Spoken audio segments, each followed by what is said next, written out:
Next up, we have Death Wish from A Hat in Time OST. Seal the deal. Once again, everybody, this is a Basterd's LFA, a layman-friendly analysis. I'm a professionally trained musician, a composer, and my objective here is to explain things in a way so that you don't have to be one to understand what is happening here musically. So if you like the sound of that, make sure you're following the channel, subscribe to the channel, whatever term you want to use. Like the video, share the video, leave a comment, turn on notifications, become a member. Once again, everybody, members get early access. Artists, I want to collaborate with everybody. You know, guitars, Mongolian throat sing, the little kind of thing, or voice acting, whatever. I have a whole spiel for it at the end of the video. Stick around for that. Otherwise, we have the disclaimers showing on your screen right now. And yeah, if you want to read them, pause the video now. Otherwise, let's get started. Death Wish. Let's go.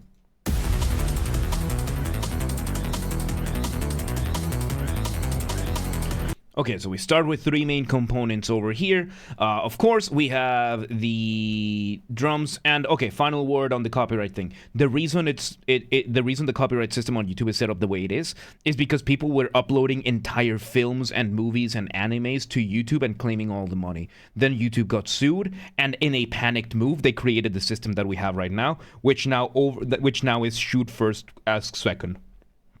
That is the system that we have right now, and it's all because people abused the old system that we had, and now we are having people abusing the new system that we have, which is eventually going to result in another major lawsuit that is going to result in another panicked move, and we will see where that goes. So, yeah, that's why. Anyway, so we have these three elements over here. We have the drums, of course, giving us our initial beat. Then we have our bass, a bass giving us our initial bass line, very, very nice, which could also be our initial motif being the smallest version of your musical idea, the essence from which everything else comes from. And then we have a synth higher up in the, a little bit higher up, I think kind of like an alarm bell. History repeats itself. No, history doesn't repeat itself, it rhymes. It rhymes, which is worse.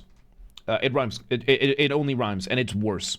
Because if it repeated itself, we would be able to take more cautionary measures. But no, it just rhymes. So, let's see where this goes. We're slowly getting us in. Doing, nice. Ooh.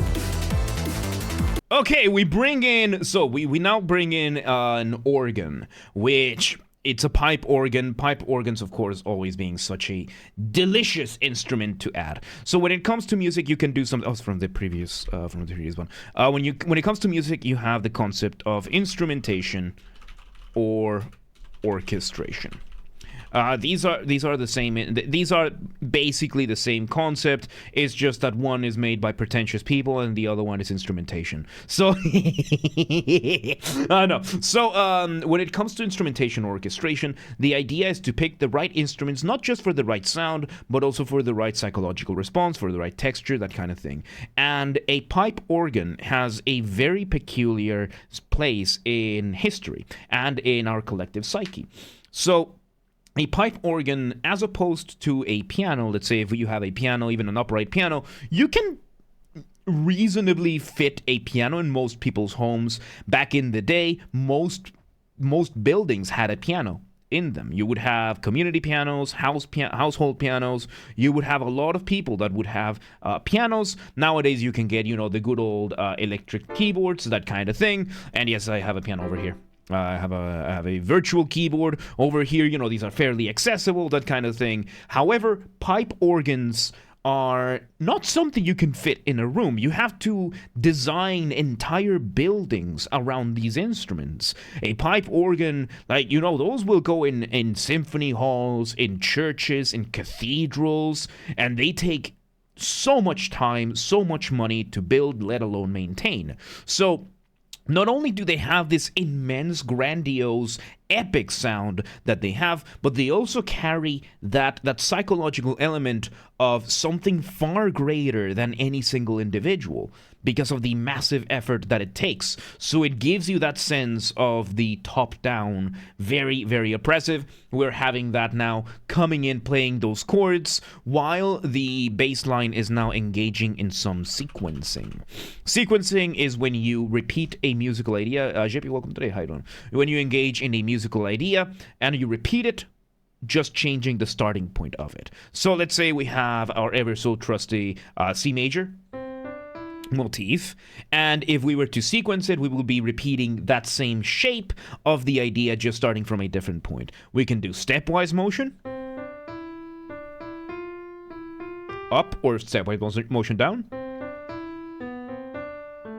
or you can do leapwise motion.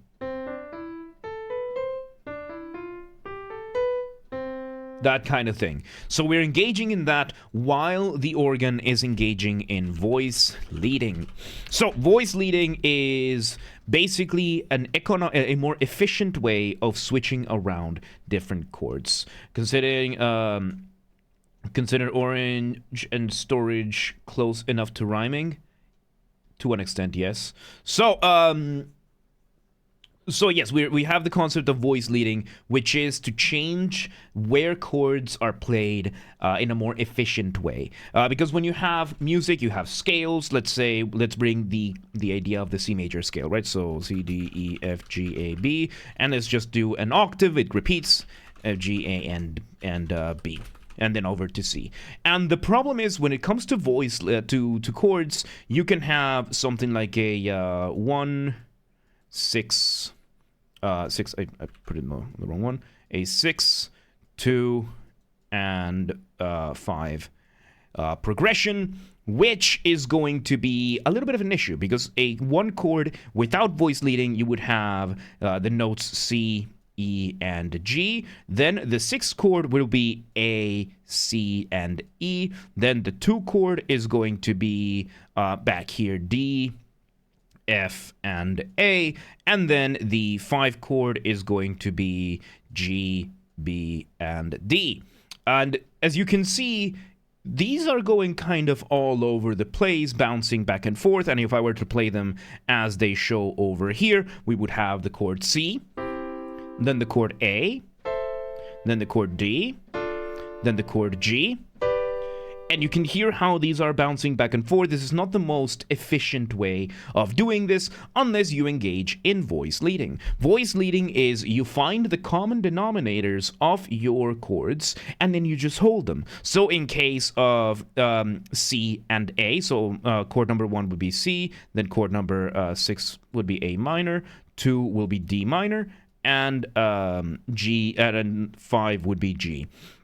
So the chord C and chord A, C has C, E, and G, A has A, C, and E, which means we don't need to jump around with voice leading. We can just hold the C and the E, and we just go from G to A. And that's it. Then the D chord, D has D, F, and A. We already have A here, so we can just move these up a step from C to D, from E to F, and then we keep A. And then we have the G chord, which is G, B, and D. In this case, we already have D, so we can keep that one. F goes to G, A goes to B, and now we have a voice leading progression where instead of bouncing up and down throughout the keyboard, now we have something far more efficient that requires less effort. So this would sound, it would go from sounding like this to sounding like this.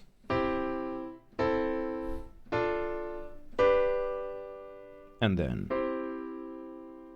then there you go. So we are engaging in voice leading, and while we are having that voice leading in the organ, the bass is engaging in the switching back and forth between the different sequences that we are doing. So really, really good stuff. No.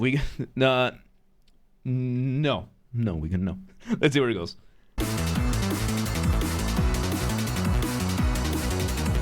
Ooh. And at one point, we also brought in the piano.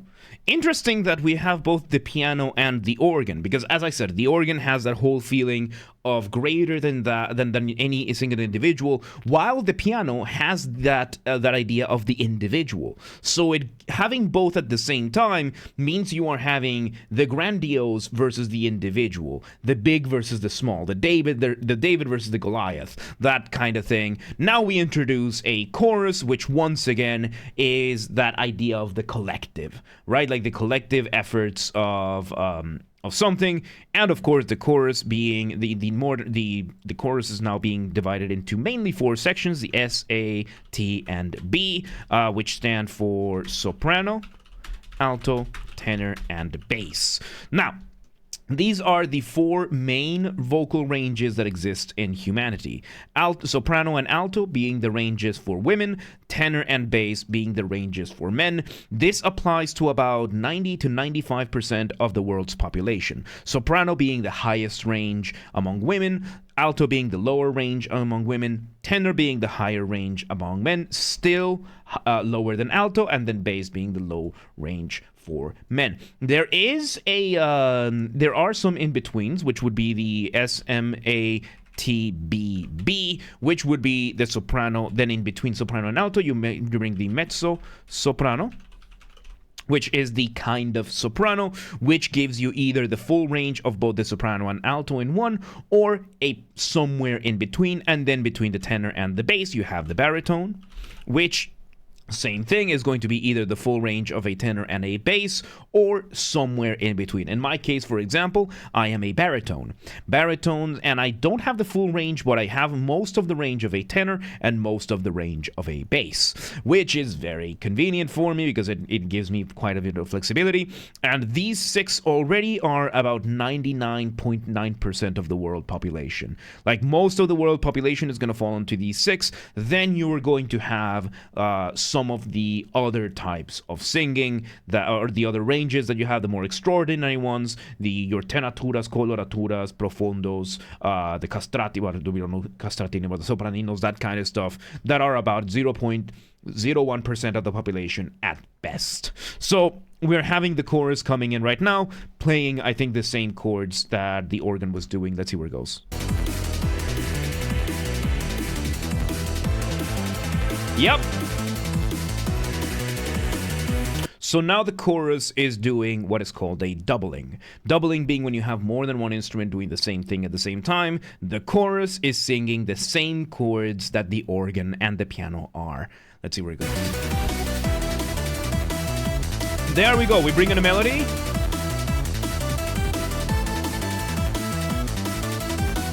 Okay, so yes, this melody, a little bit resemblant of what the bass was doing, so it is now this version of the motif, just fighting through this really, really cool melody. Let's see where it goes.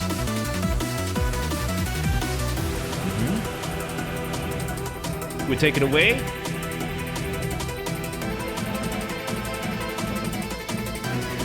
And now we bring in, and now on top of this, we bring in what sounds to be an electric guitar doing some really, really fast arpeggios. So arpeggio being when you play a chord one note at a time. So let's bring back the keyboard.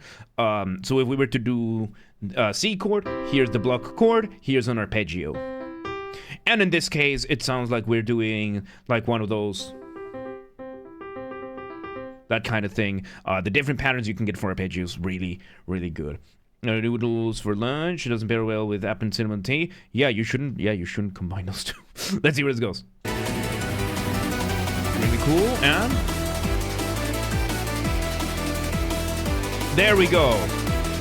And now we bring in the melody back, and we change a little bit the bass and the keyboard, now going from being more resemblant of the organ to now being the accompaniment, full-on accompaniment. Accompaniment being the backing band, right? Like the background of this, and in this case is doing a little bit of a different rhythm than the other stuff, giving us a little bit of cadence. Once again, when you're making music, you're doing one of two things. You are building tension, or you are resolving that tension. That point in between we call the cadence.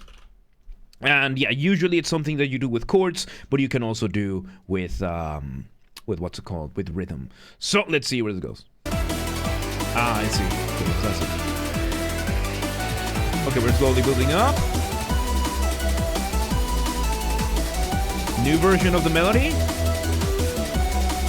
Variation of the melody. Let's see.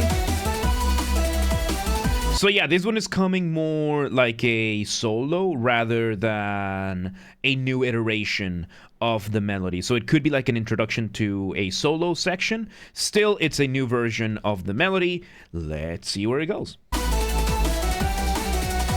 And we have multiple instruments doing it. Very nice. Cadence over there. We bring back to the top where it was just the bass. So we engage here in what is called recapitulation. Recapitulation. We are recapitulating the intro over here, but now that we've gone through the like 1 or 2 sections that we've done over here, it changes the feeling of this completely. Let's see where it goes.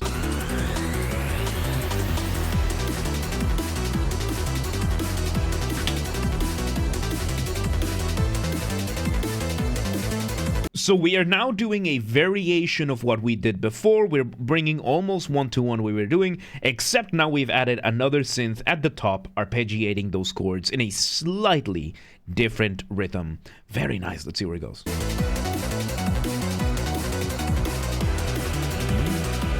Bringing back the chorus, doubling again, but we now have the synth. Nice. Oh, and it's the same synth that gives us the melody. Oh, that's cool. That's a very smooth transition now. Very nice. Let's see. We tone it down, same as we did before. We tone down the drums a little bit.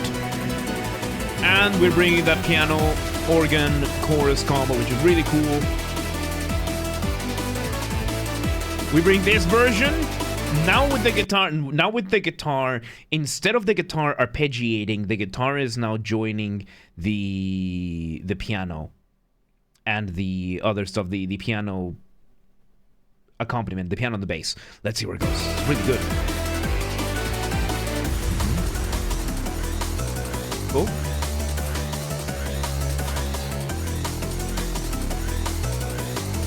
And now we bring it back to what would have been the top, but we change the bass line around. So it's not a full recapitulation. We're doing the same drums, the same like alarm sound synth, but now it's now the different bass line. It's a different bass line now. That's very nice. Let's see where it goes. It's good variation. There we go. We bring this other version of the melody. New version of the melody. Mainly there to double the chords. Straight into this version of the melody. Recapitulating it again. Very nice. I like it. I like this melody. Doubling with the electric guitars now. Nice. I like it.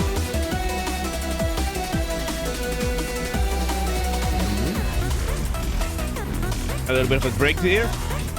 Finally having that alarm synth doing something. Giving what sounds to be, it sounds to be like an inversion of the bass.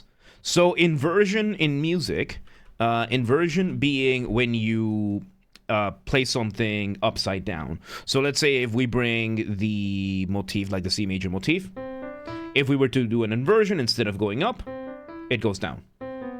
So yeah, we have that going on now from the top going down instead of the bass that was going from the bottom going up. Really cool. Wow, this is good stuff. Let's see where it goes.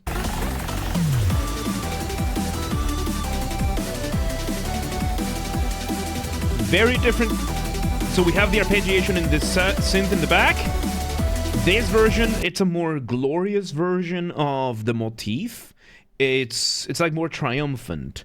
So I guess this is the you actually got it kind of thing. It's very not too different from what we've done before, because rhythmically and the motif kind of still matches, but it's a little bit more triumphant now, which is interesting for the end of the track, kind of like a you succeeded kind of thing. Let's see where this goes. Little bit of messing around with rhythm.